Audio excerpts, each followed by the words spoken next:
G'day, Kelvin. How are you, mate? How was your Christmas?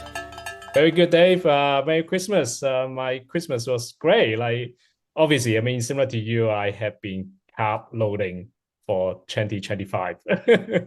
Carb loading, lots of carb loading. Yeah, lots of eating and lots going down. Yeah, Christmas here was, oh yeah, actually, Christmas here was very good up in Sydney. So lots of beach time, which was awesome.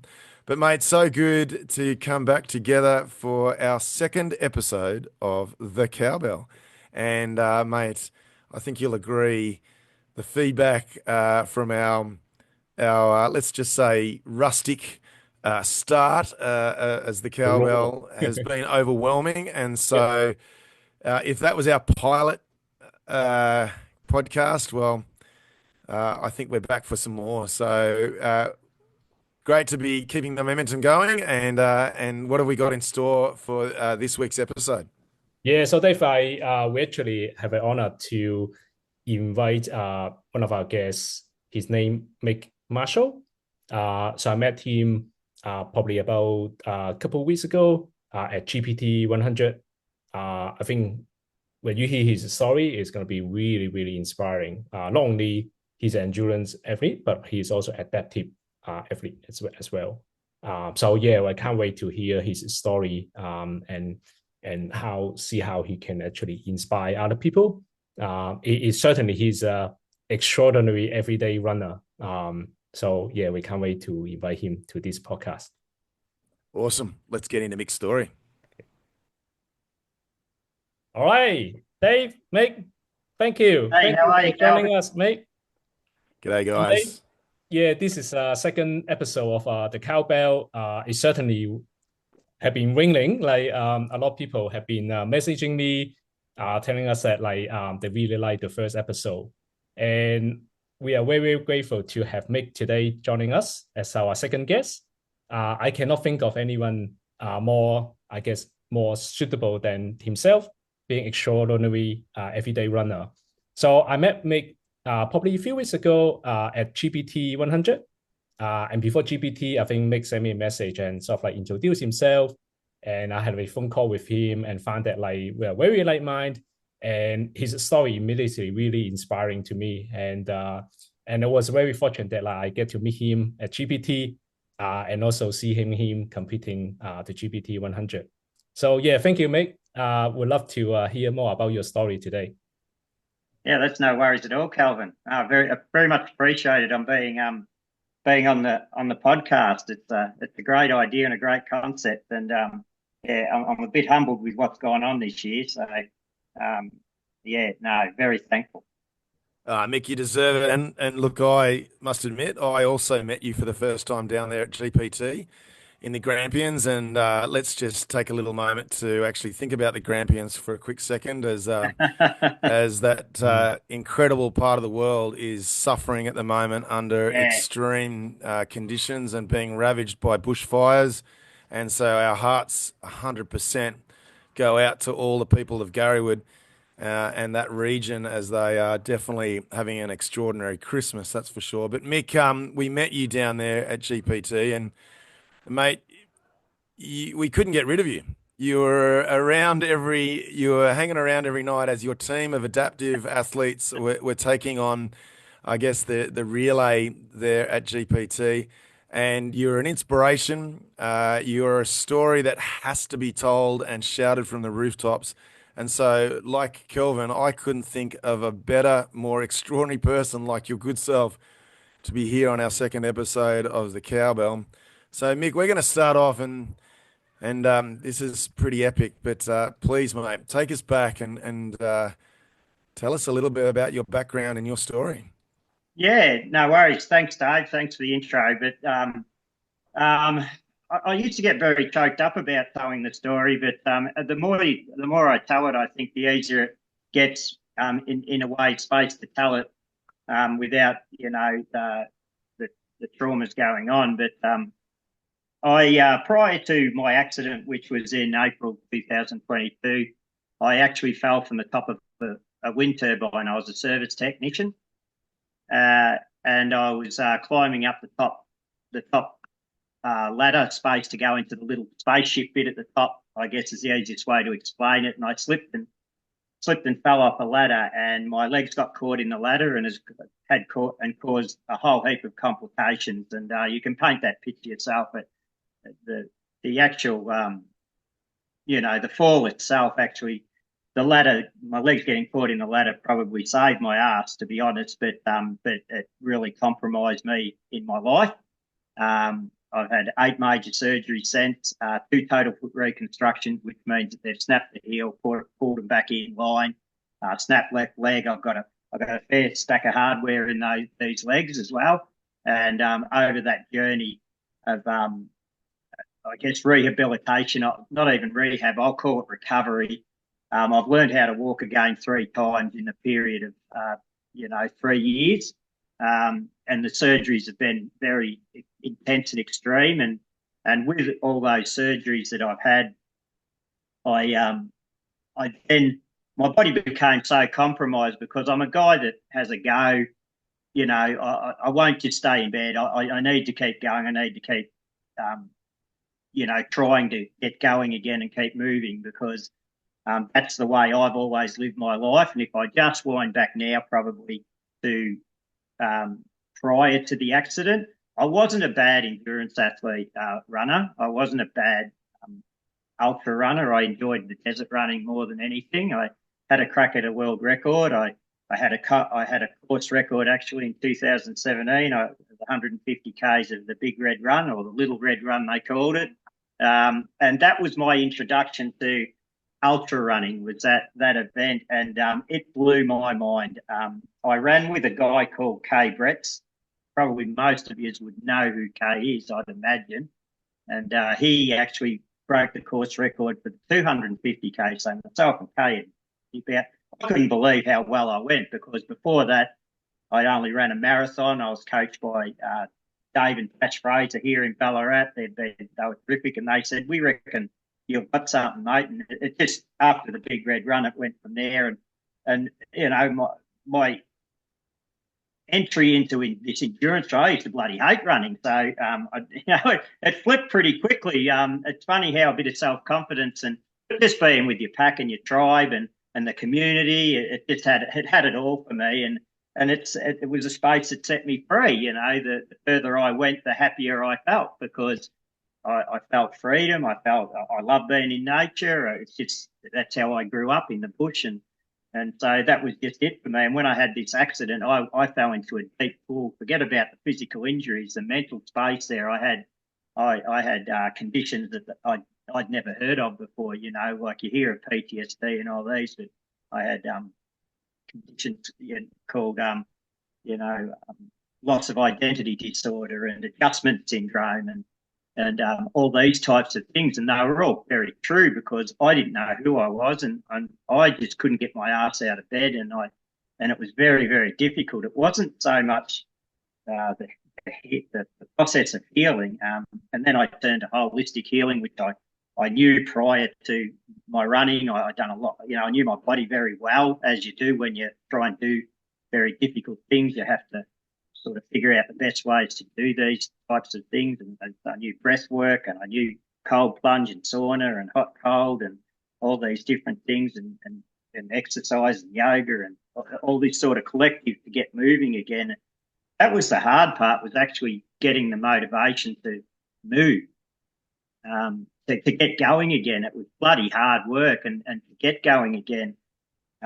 And that's why I've got the Ultra G behind me. It's been a lifesaver, so that I can just get up and get into something and move, so that my body can, or my mind, I had to rebuild, rewire, and recharge. So my feet didn't know.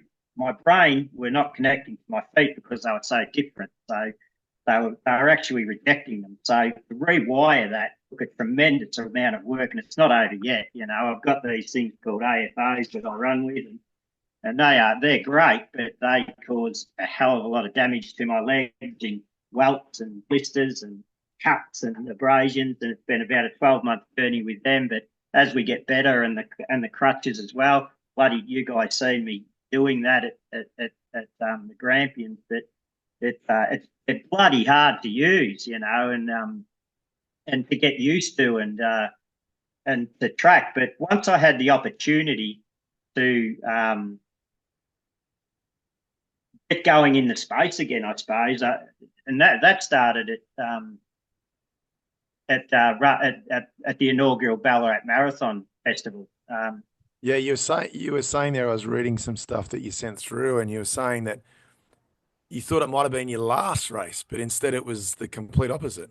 Yeah, Dave, it was. It ended up being exactly the opposite, because what I thought, it's the inaugural Ballarat Marathon. Look, I was a bit of a, I don't know if I can say this or not, but I will. I was a bit of a running tart, I suppose. I ran with every running group in the town, and so I spread myself around. I never stayed to just one group. I ran everywhere. There's nothing wrong with that, mate. There's nothing wrong with that. Yeah, I hope not. But I loved it because I loved the different groups and different. I formed my own groups, but anyway, and I thought, you know what, it gave me something to get out of bed for. So I actually rang up Mona and I said, this is what I'll be doing. I'll be on crutches. I don't even know if I'll be able to do it. And he said, yeah, go for it, Mick. Let's do it. And it was going to be my goodbye to running, having all the people there and all the people that I knew, the running community in town. And I thought, that'll be it. I'll just do this thing. I'll smash it out. I don't care how long it takes. And it took me 4 hours to do 21K, and it nearly killed me, but I finished it. And I call it the energy of the people, really, because they're cheering you and let's go, Mick. And it's extraordinary, that power. And we've all felt that at the end of a really long, hard event. But it just hit me so hard. And I sat back, and there was someone in the crowd that said, I wonder what the world record is for running a marathon on crutches. I don't even know who the person was, but that sat in me. And then after I finished and got over it, I thought, well, no, I think this can be the start of something else to show people and give them some form of inspiration to get up off the couch themselves, no matter what conditions they have. Okay, let's have a look at that space. So 2024 has now become the comeback year, I guess, as an adaptive athlete or as a different person, but in a space that I've always loved and enjoyed and has made me feel good. And so from there, we made a plan to have a crack at the world record for my capacity, which was 7 hours at the Melbourne Marathon. And we broke it. We formed a team, and I needed a team. And Aidan Dobbick, you see him, he's a man mountain. He's my bag carrier. He carries all the bits and pieces in a big bag that I need to get through these events when I have the flare up of complex regional pain syndrome, which is I call that the silent disability. And with silent disabilities, we don't really, they're the ones we don't see. The physical stuff, with the crutches and the AFOs, you can actually see it, and people sympathise with that because they can see it. But if you can't see it, it's not real. That's the sort of world we live in, unfortunately. And it's all these silent disabilities or silent conditions that I call the worst ones, because and that falls into the depression state too. But I suffer greatly with this condition of chronic pain. I live with it every day because of the way my body was so compromised to try and teach these feet to move again. But he carries all the shit, so he's got the hardest job, not me. I just tell him what I need, and he keeps me moving. He's a great motivator. But we made the plan, and it come off, and we completed in 6.5 hours, which is only 10 minutes away from another record, and it's only 5 hours 47 is the record for the whole lot, and we're going to do that this April in the Ballarat Marathon this year. And we'll break the record for all people on crutches, whatever ability they are. And I'm very confident I will with the team around me. So that's a world record. Yeah. I currently hold the world record for my capacity. P43 athlete, lead in the Paralympic world. That's double lower limb compromise, which I am, both feet, and I also have a neurological condition called complex regional pain syndrome. That's actually called the suicide condition, They don't call it the suicide condition for nothing, and it's not very well known because the studies don't go into that. Like the studies will go into broken legs and depression and things like that, and give a tablet, but there is no cure for complex regional pain syndrome. It's a condition that comes on when your body becomes so compromised, it shuts down and says, that's enough. We've had enough because we can't keep you moving. Because pain is a safety mechanism. Pain isn't our enemy. Pain is actually our friend. But now we have to rewire the brain to say that Mick Marshall, running is actually safe again, if that makes any sense. It's very difficult to explain because my neurological wiring now is just to shut me down because there's so much shit going on down there. There's my brain saying, no way, we don't want you stepping over the line. And that's why I guess my natural, I'm an A-type personality. I know who I am. I'm an all-in type of guy. I wear my heart on my sleeve, all that shit. But I wouldn't have it any other way now with this condition because the alternative for me was to stay on very heavy drugs and be a couch potato and sit and waste my life. So what thanks, Mick. I think there was a very extraordinary story. I mean, how you from work injury to gone through that recovery in the last 3 years, and your comeback race. I mean, Ballarat Marathon, and since then you have done Melbourne Marathon, GPT 100, as well as the Hyrox. Yeah. That was incredible. I mean, to see you completing that race, like, is extraordinary, especially I think having that, I think 20 kilo sandbag on your back. Yeah. Using your hand to support that, like, I think that's extraordinary. So during that, I guess, I mean, what I really want to know is what really motivates you, like, to get through the most difficult time? Like, was it something that, like, you look forward and see there must be a light in the tunnel that, like, I will get through this? Yeah. Or something that, like, I want to become, I want to get back to sort of like endurance running, so what really driving you through that? You know, I guess what drives me now, Calvin, is that I'm very curious about pain now. I'm very interested in it.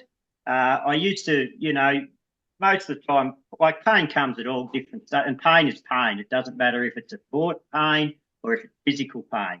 But there are pains that will stop you, like you break your leg or sprain your ankle or things like that. That's a real effect.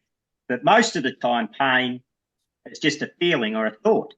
And to override that thought, and we can all override that monkey on our back or things like that. And probably in my previous years, I conditioned myself to just keep going and do a lot of mindset work and visualizations, and it'll be all right. But I've come to the point now with it as an adaptive athlete that the pain comes more often, I guess, or more easily. And at that level of pain, you know, where it says, oh, just give up, just quit, just do it, and then you regret it if you do. But so I don't tend to go there now. I'm more curious about that now to say, well, okay, I know this isn't going to last. And this is by no means as bad a pain that I've ever been, that I was in when I was, you know, trying to walk again or getting on the Alter G to move again. That was a different level of pain, but I didn't quit then. So now when I get to, and I'll use GPT as a perfect example. I had 10 hours to the cutoff, and we came into the last, after 22 Ks, I think it was, we came in, we had 10 and a half to go or 11 to go. And one of the guys came up to me and he said, we've got and I was knackered. There was no doubt about it. Oh, bug it. But we were going to soldier on to the end, no matter what. But the sweepers had caught us, and he goes, I've got a choice. You've got a choice here, Mick. He said, you can stop here with us. You've done a great job. It's fantastic effort. You can stop here with us and we'll celebrate what you've done. It's been magnificent. He said, or you can continue on, but they're packing up at the end and there'll probably be no one there at the end for you when you come home. And I just walked away. I thought, I have to collect my thoughts here. And everything in me said, just stop. now. But there was just this one piece of me that said, but if I stop now, I come here to finish, not to start. And it just kept ringing in me, and I was in enormous pain at the time, and I could have very easily stopped, but I turned back around and I said to the guy, well, it's not really a choice. I said, well, if everybody's going to be packing up at the finish line, and I had a thing of ginger beer because that's one of my favourite drinks, and my Nathan's favourite, and I said, if the finish line's all packed up, just put a ginger beer where I have to stop. That'll be my bloody finish line, okay? But when I said that, I couldn't believe the people at the site, and I'm welling now because everybody got behind it. They got on the blower to Colin and said, "This guy's going to keep going," and he said, "Right, let's do whatever we can do to get him home." And when he said that to me, and I'm doing it now, I'm tingling now because that is what this whole game's about, is getting people to compete and complete, and do the best that they can. If they can't make it, they can. You know, it was so inspiring seeing one of the other beyond endurance guys, you know, Dale, the blind guy, you know, he had to get cut out, but he done the best he could. And I knew I wasn't finished, and I did. I went over I came in at 10.5 hours, half an hour over, and it was funny because Michael Dunstan was doing a bit of photography and videoing me up this hill. And he goes, "You'll be right, Mick." He said, there's a pinch at the end, and you'll know when you hit the pinch. And going up Sturgeon, and I thought we'd hit the pinch, and then we turned around and we hit the pinch, and I thought, how the hell, I won't swear, how the hell are we going? No, you're allowed to swear. How the hell am I going to do this? And anyway, we had to stop and everything, and we got to the top, and it said 6 Ks to go, and I said, I need to rest. I am done. I'd spent all my petrol tickets, and because getting up on those crutches was very difficult, and Aidan done a breathwork session with me, and anyway, I think her name was Julie as a party, I think it was. Yeah, Julie, yeah. And she was sitting there on a rock, and she's just asking me about all the complications I've had and why are you doing this. And he had me laying down singing Kumbaya almost, you know, and just breathing and getting myself back into a parasympathetic nervous system, which is a rest and relax state, not a stress state. So it's a method in all this madness. And I had the Sharky mat out. Sharky mat's like laying on a bed of nails, and I had my EMS device giving myself shockwaves through my hands to regulate the pain. And I'm explaining all this equipment that Aidan's pulling out to Julie, and we finished. And I came to, and she, you know, she's just. I looked at her and she said, "Oh, you have made my week. You know, I've never seen anything like this. You're at the top of a mountain, and you're going to finish." I said, "I am. We've got to finish." And I seen tears rolling down her eyes, and it made me emotional because it was an impact with something in it, and I thought that's what I'm here to do, and God love Julie, like yeah, she's done some amazing stuff herself, and I'm thinking if I can have an impact like that on just one person, I feel my job's done. And so that's the direction now that I'm heading. And I thank GPT. And when I got to the end, I didn't just have a bottle of ginger beer there. There was about 40 people there. And I tell you, I have never been so electrified and emotional at the end. I rang that frigging thing so hard, I think the bell nearly dropped out of it, because that was one powerful most powerful ending of something that I've ever had or experienced in my life. Yeah.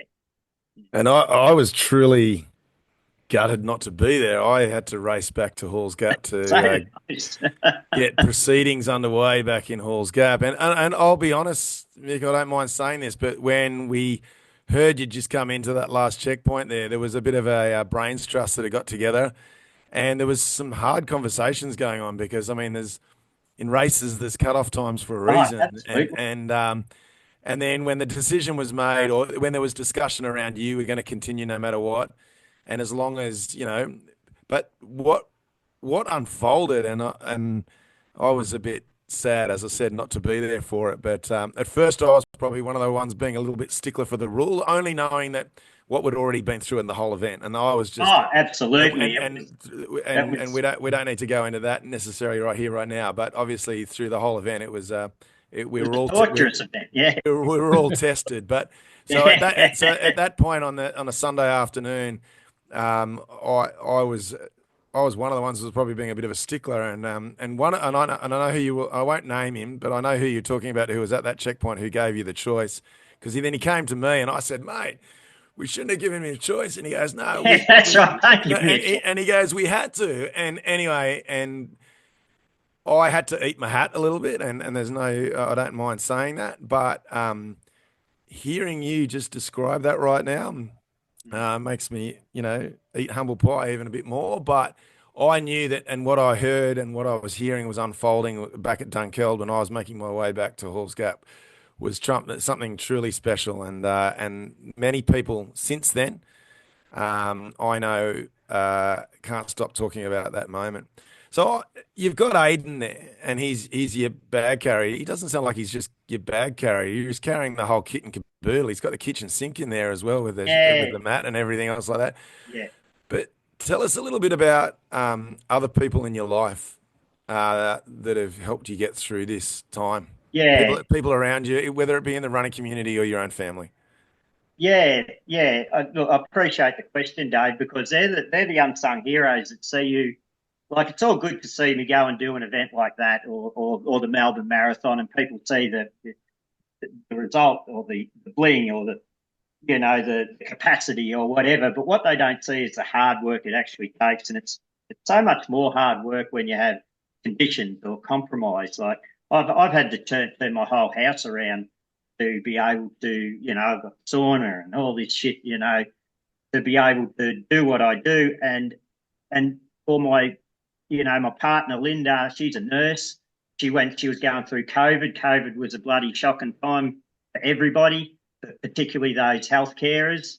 Like, she'd go to work some days and get, virtually spat on and told. And she'd have to come home, and here I am, all buckled up and can't contribute, and that was very sad to me. And we actually separated for a time because we had to, because she just couldn't cope. She was 24/7, and that was a very testing time for us. We're back together now, and we're working well again. We're starting to get it together again. But the other two are my two boys, Joshua and Jesse.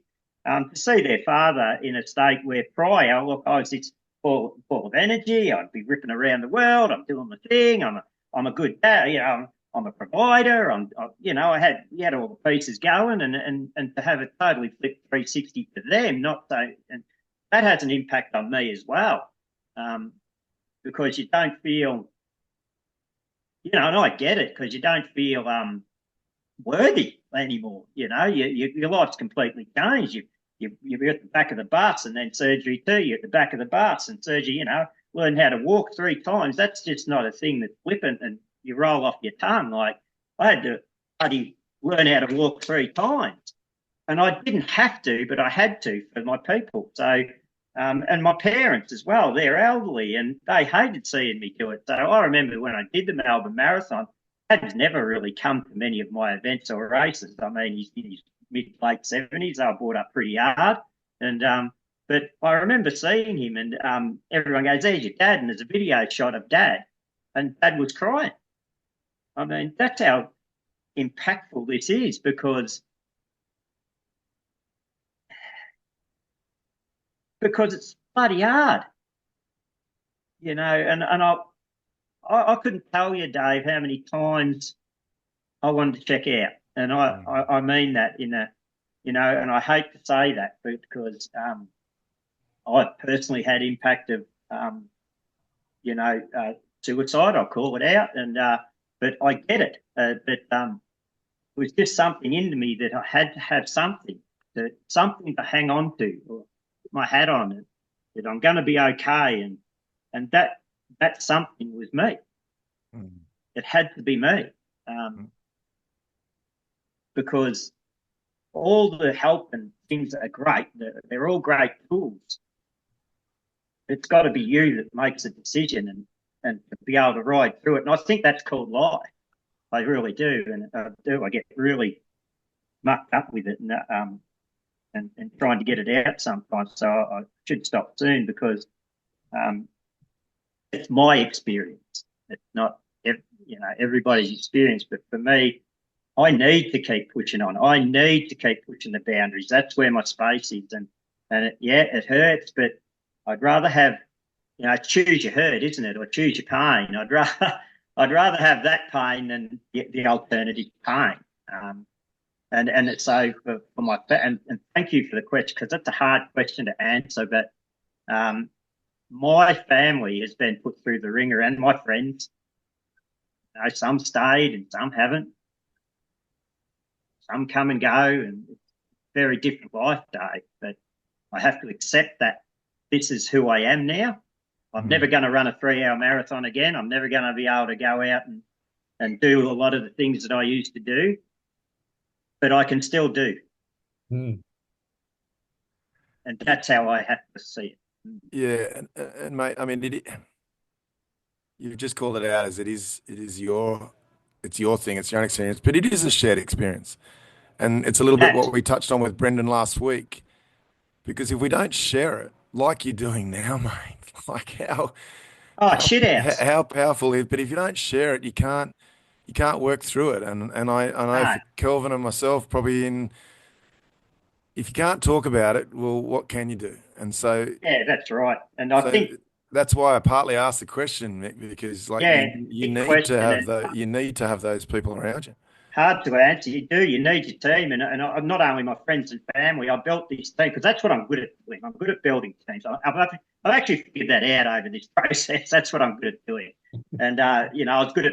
People think this ultra running or endurance running is an individual sport. It's no way. It's an individual sport. I had a great team of people around me when I was doing some pretty good stuff prior, and so I thought I've got to build this team around me to get me back. And so I have a psychologist. I have an EP. I have a pain specialist. I have a physio. I had a great surgeon. I have got a terrific osteo, and all these people are on board with me, and they've all said they're all behind me, wanting me to do well and show what I can do. So, and I've also got an orthosis guy for these bloody things, and we mentioned Michael Melton before. I've got him, helping me out. So, and now I'm back in the running community. Then that swell starts to grow, and then we can gain some momentum on what we're doing. And I think I said it.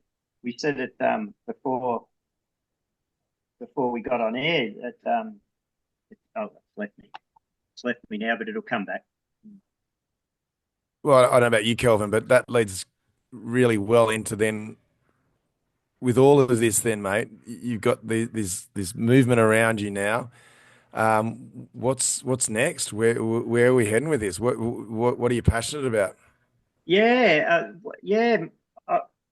I'm intrigued as well as passionate. I guess that's why I did Hyrox. I'd never heard of Hyrox until I did GPT. I sat on a table with people and they're talking about this Hyrox, and they said, "Oh, you should do Hyrox because it's got an adaptive section." And as soon as they said that, I thought I'd give it a crack. And by Christ, that was hard. That's a difficult event, and I won't go into it, but it's bloody hard.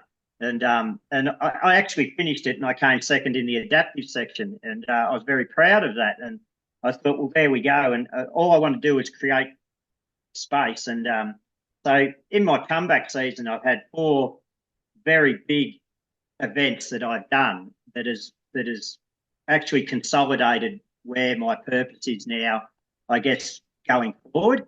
And my purpose is to open up the adaptive space, for everybody to have the capacity, to run that, have that 10-hour stop into 10 and a half hours. It took me 10 and a half. I'm not far off.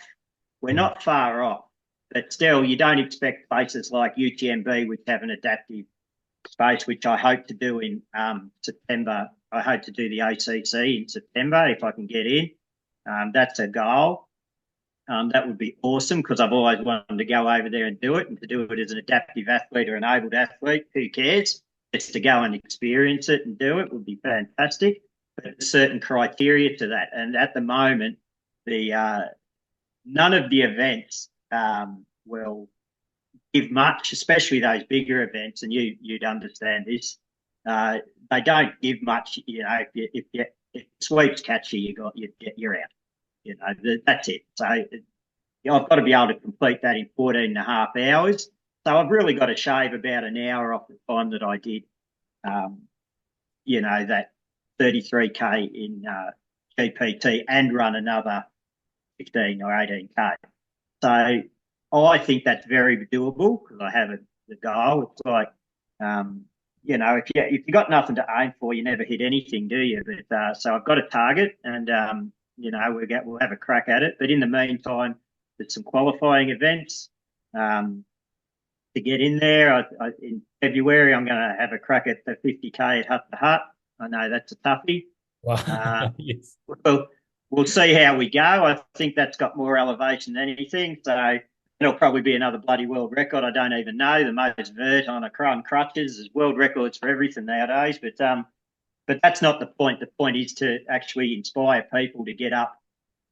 My passion is to inspire people. Doesn't matter condition, because it's those silent diseases, the silent conditions, the silent disabilities, that the tough ones and the mental ones, the mental health ones. That if I can do it, and if I can just get people's juices flowing a little bit by them being an example of them seeing me do something, it's not job done, but it's job started. To start showing people that, a lot of people go on about we're limitless and all this sort of stuff, and I think we are fairly untapped. But when you sit in the moment and right now, it takes a lot of effort to get up when you're down in these holes. It takes a lot of work and a lot of hard work. And if anyone has got any tips, like you said before, Dave, it's important to share it, because I don't have the answers. I'm not about to fix people, but what I am about is opening up the conversation of,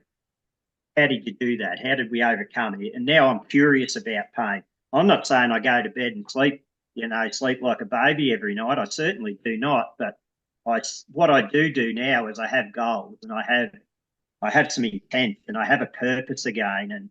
And that purpose, I tell you, one thing I used to do is I had to, with this condition, I had to get, I'd always go back to my bed because I couldn't, pee, for example. Like I had this thing I had to pee out of because I couldn't walk. And so I'd actually get up and sit up and pee in this thing next to my bed. And I thought, righto, now that I'm up, I'm going to make my goddamn bed so I don't hop back in it, so I don't stay in it. And it could be that simple, and that's what was simple for me. That's way before I tried to start doing all these running events, and that was to just, when I got up, I made my bed so I wouldn't hop back in my bed again. And then I'd go and lay on the couch and sleep. But it sounds stupid, but it was a step forward. I wasn't going back to bed. And it's those little things that we have to do. Otherwise, we get conditioned and we form habits, and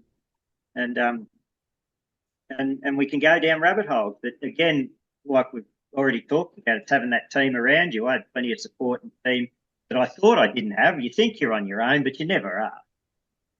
And through this now, I train really hard now. I set up a 3-hour protocol every day, and I thought I've got to use this 3-hour protocol, and that's what started me doing these events. And the Alta G, it cost me a shit ton of money, so I've got to use it. So, yeah. And I'm really looking forward to 2025 as not the comeback year, as the year that a year that because this ride's very personal as well, that I get to live some of my dreams, like go to UTMB, hopefully, or if I don't, I'm still going to do events that I've always wanted to do and dreamed of doing, just as a different sort of human body, I guess. Oh, mate, I could listen to you for a long time, Mick. Well, you're one of very few, Dave.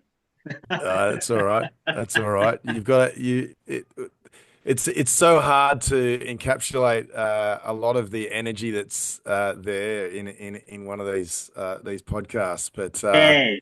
it's Kelvin and I, well, the three of us were just chatting beforehand there, and we were talking about that adaptive space and what's happening in that community. And I mentioned a few names to the guys like, and you mentioned Michael Milton, who's been doing this for a long time, Thank you. Yeah, and then I mentioned a guy like Troy Sachs, who's a former Paralympian, who's also doing some incredible stuff in this adaptive space. He actually just went out and broke a world record for 50Ks, the fastest 50Ks on a treadmill there earlier this year. So oh, wow. it's you mentioned it as well. It's networking in this space. I mean, Yeah, there's a lot of famous.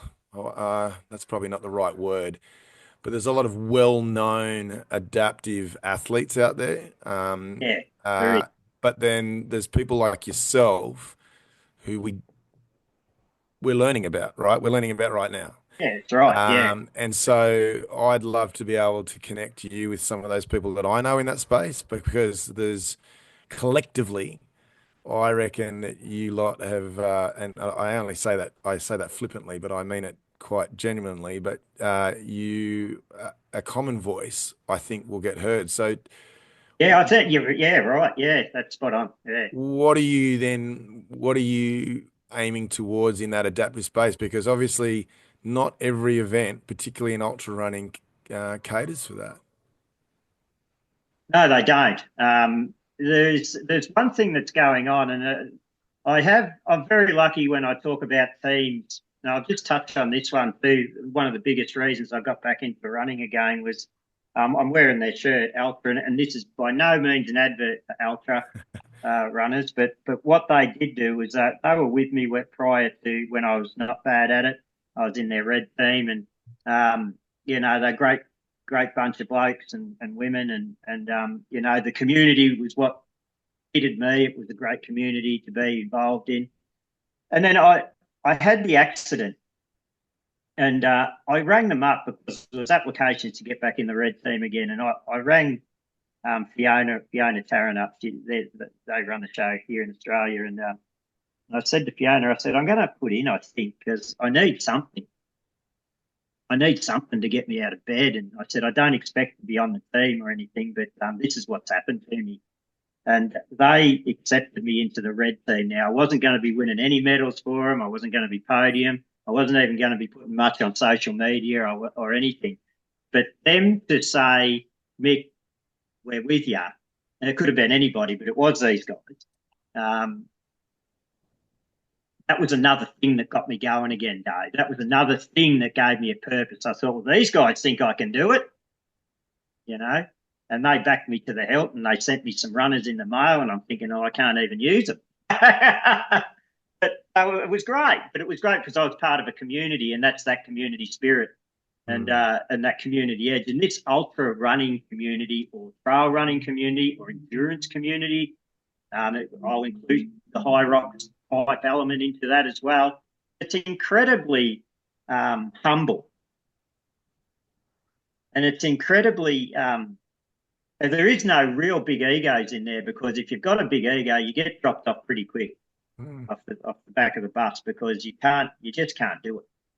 You can't do it. You just can't get through it. And there's nothing wrong with an ego. We all need one, but it tempers it, if that makes sense.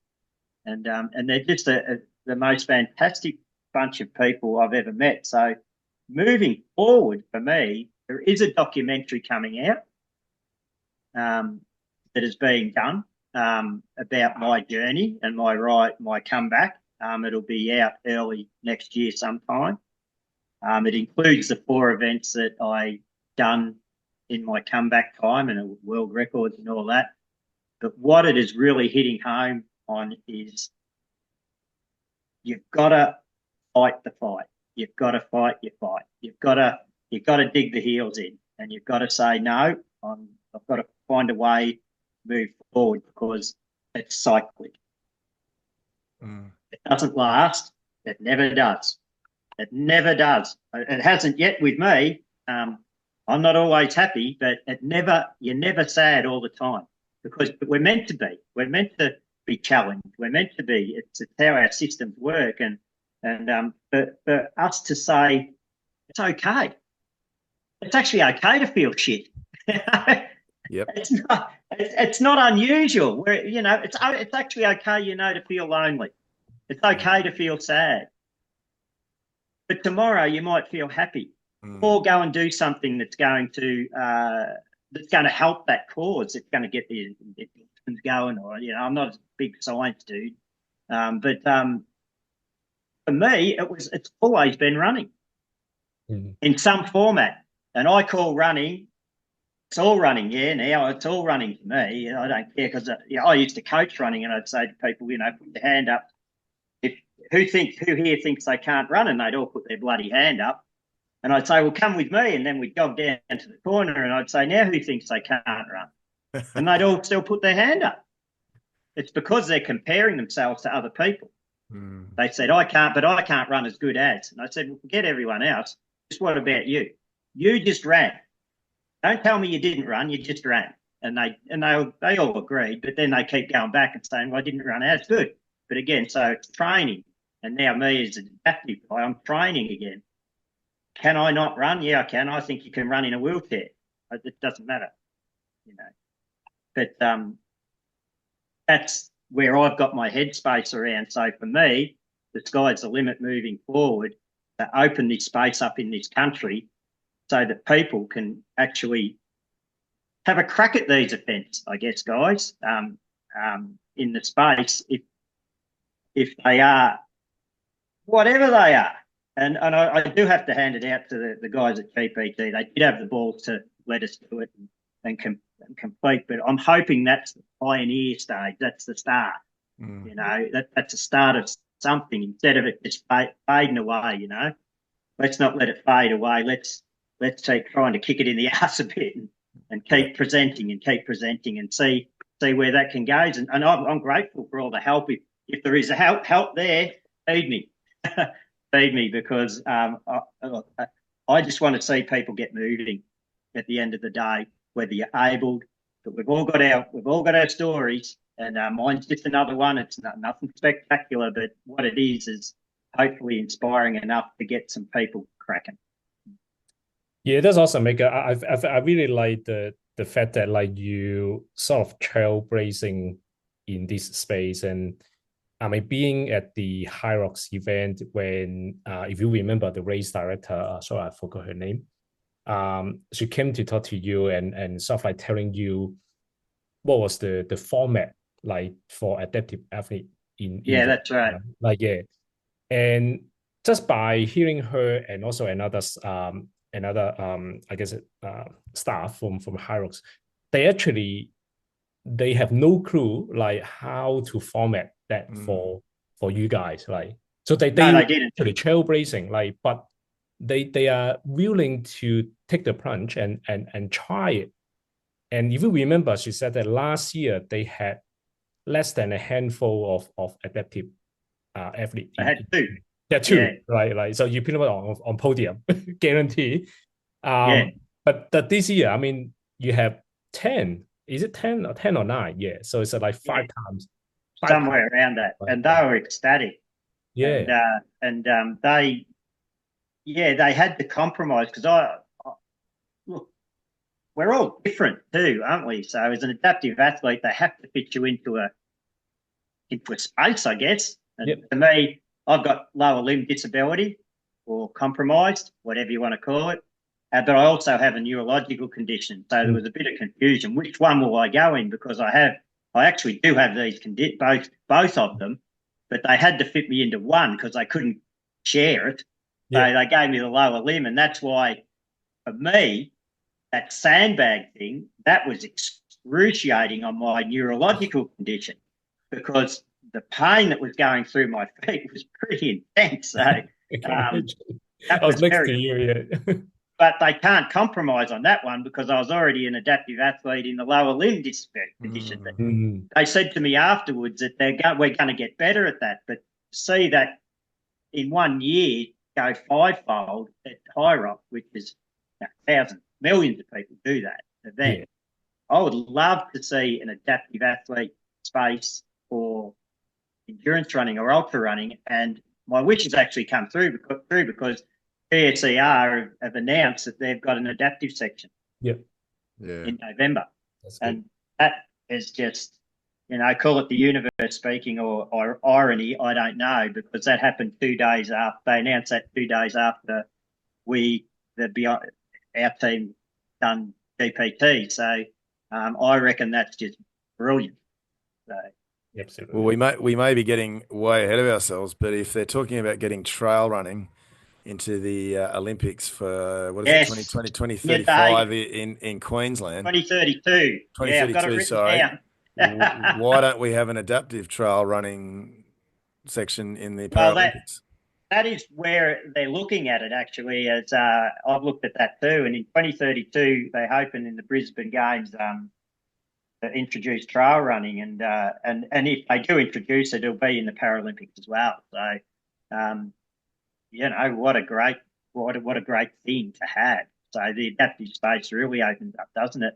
And introducing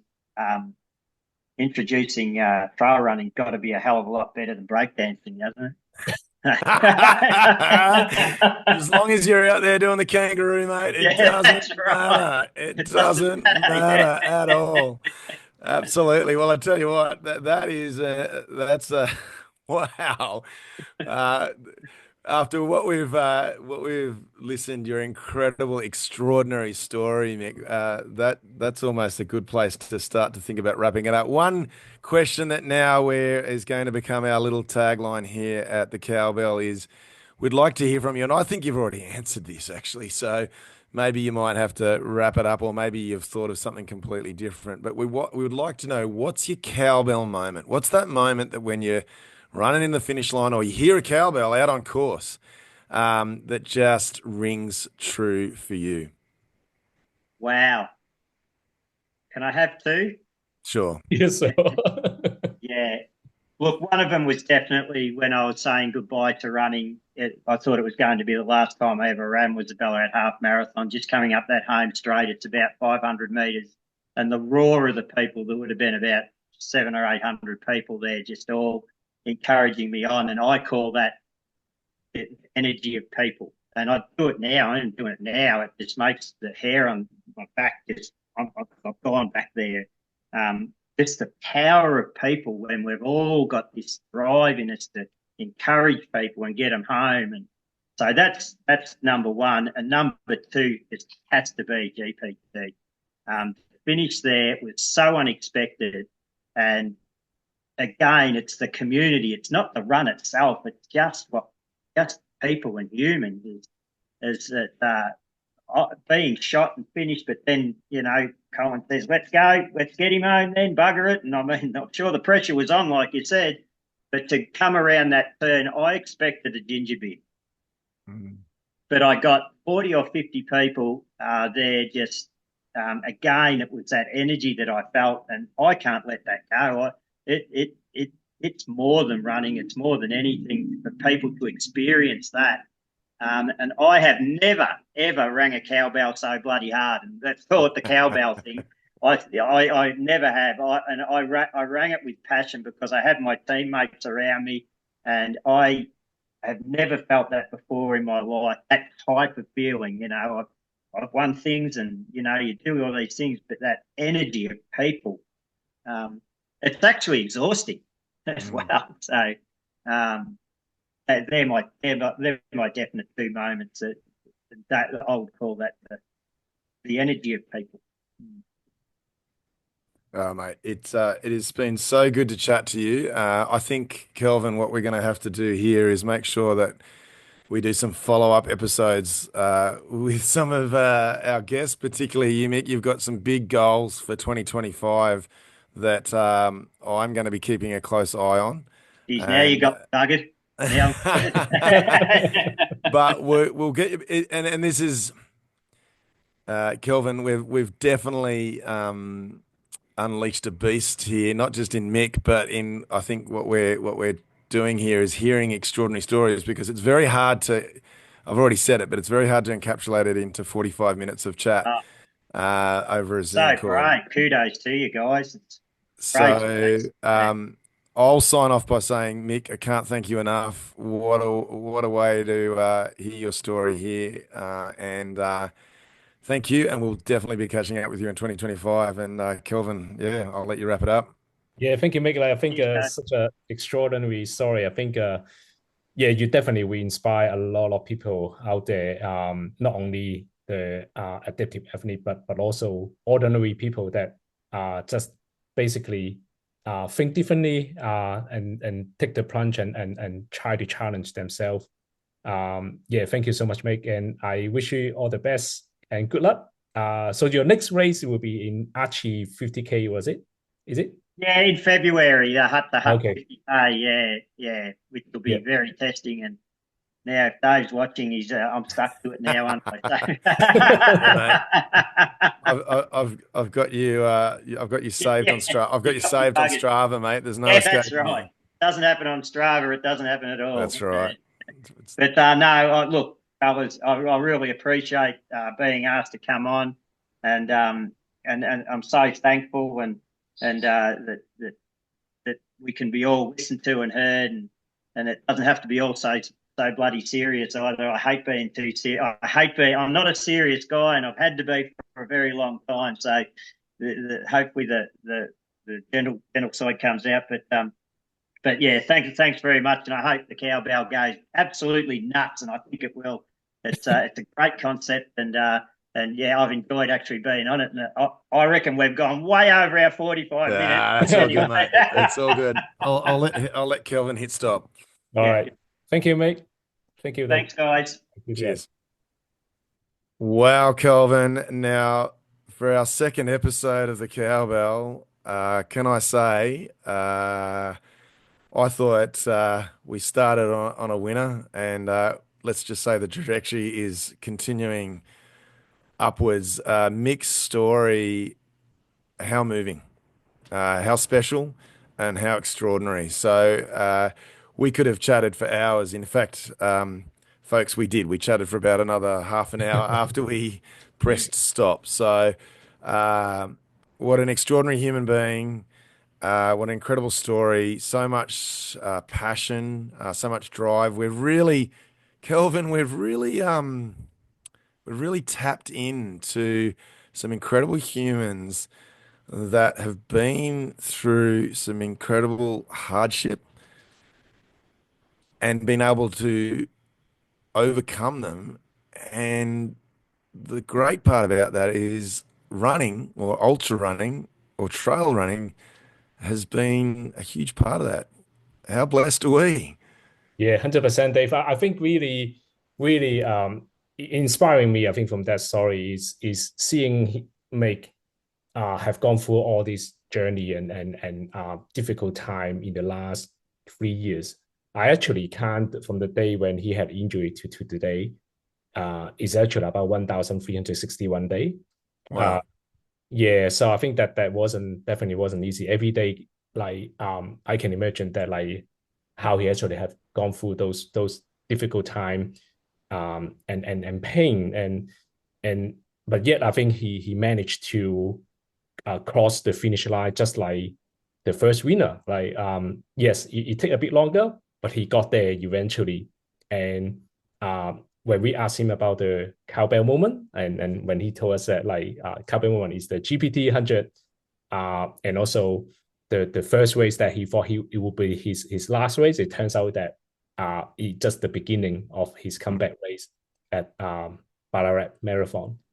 So yeah, I think we certainly tap into some of the runner that like have done extraordinary things. Uh, we actually have a long list of guests Yeah. that are willing to share their story and inspire everyone. And they're just like extraordinary, ordinary everyday runner or ordinary people. Yeah, so can't wait to invite the next guest. What do you think, Dave? Oh, absolutely. So my last question to you to close out our episode 2 here is how are you going to ring the cowbell from 2024 into 2025, Kelvin? How will you be ringing the cowbell to start the new year? Well, I think I need to get First of all, I need to get a proper cowbell. No Oh, more we than didn't bell. bring out the bear bell. Yeah. I still got the bear bell with me. But yeah, I think that's something that when I look back, I think I actually also have had. It was probably one of my best years for a long time, like because I met a lot of extraordinary people, good people like yourself, and just embrace the whole running community. And I mean, I must admit, I never thought about like standing on podium or hitting any sort of like personal best record, but I do see that like myself, I also been trying to do go extra mile, like try to be extraordinary, try to achieve something that like unthinkable to me in the past. So I think I will leave that and moving to 2025.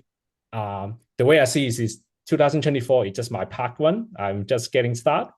Nice. 2025 is gonna be awesome. Same as you, Dave. Yeah.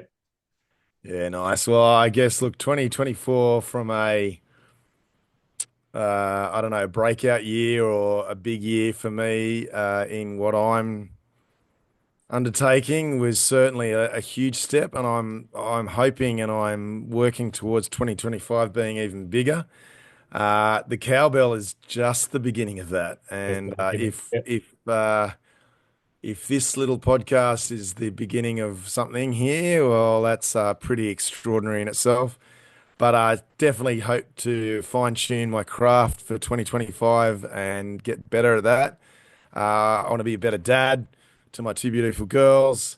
But like Mick said, 2024 was his breakout year. 2025 is only going to get better.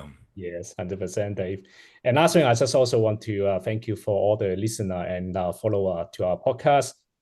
Thank you for the support as well. So please, like all the YouTubers say, like, subscribe, and share. That's right. Actually, that's a very good point. Like, subscribe, and share. Yeah, We're still working on this on the right platforms to get things up and running. But as we share this on our own social media platforms or through Spotify or through YouTube or whatever the platform is, please share amongst your friends. We'll keep you posted with more interviews to come in 2025 of some extraordinary human beings. awesome. All right, see you in 2025. Sounds good, mate. Thanks, guys. All right.